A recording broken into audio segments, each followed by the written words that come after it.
Kwa bi ke sababu ye tege mageleya togo abo boyka wallahi adama de do be ala kira tu wele togo la fiu aba fo ma ko el bukhala el bukhala kira ti mo do wele togo la fiu ubi wele de ko tege magelew e bakilu korodo ba mi mbala ayoro kaja ala ka nemena o de bakhilu ba'idun min rahmatillah ala ka nato ya nyana fi iye ma do ko tige magere do kana gere ala de iti foi me ada kono ngari maro ko bina tasma wulila nga feina ibo doron de me bakhilu da yoro do tige do tige tole do ni Bamako loyi ayu tanya wire kuma teduma wallahi o kuma na ti foi me digitige ko da mai ba fo balaw nyebo lu da mane da wallahi khami mbala al bakhilu khami mbala ala yi here be sama ka babulu ati here soro lami mbala bakhilu bi yoro ati ala ka tine soro wallahi abajan dola otmana kwa bi ke sababu ye ni ala kira togo fora ni kira togo medron ni ko sallallahu alaihi wasallam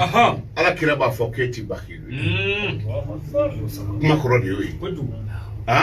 Muhammadu togo ka fo e ka fo sallallahu alaihi wasallam ala kira ba foko anta lista min al bukhala e ti tege magale do o de Allah harado kira bi nye churo do nyena e banane na foka tase ni Muhammadu togo fora e nyena e masika fo sallallahu alaihi wasallam ibtaja ne me kono kira ti intervention ke sigay kira ni ala bi kuma sama nyogon dala lahara do mogo munu ye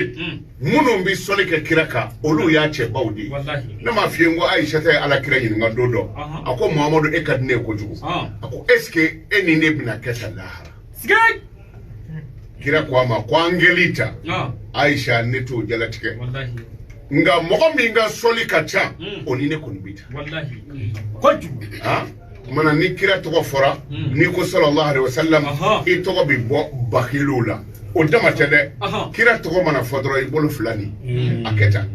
na fora ko Muhammadu dron ube silikon nana hayya ala salatu ube ashhadu anna Muhammad rasulullah singa aketa ni aketa dro ka do nyana billahi e nyetifi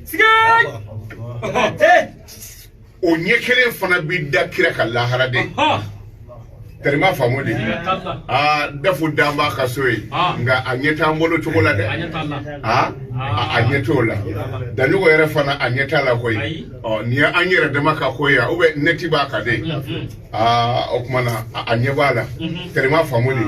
na fara ko ashhadu na Muhammad rasulullah aketa don ika ka sallallahu alaihi wasallam sadir ni bi mo min do ko very ba nyena party yelike ibi mogo min do ko very ba nyena na e very bodro atifoye afaye kwa ka tuguni na tade sigay aka tuguni na do inshallah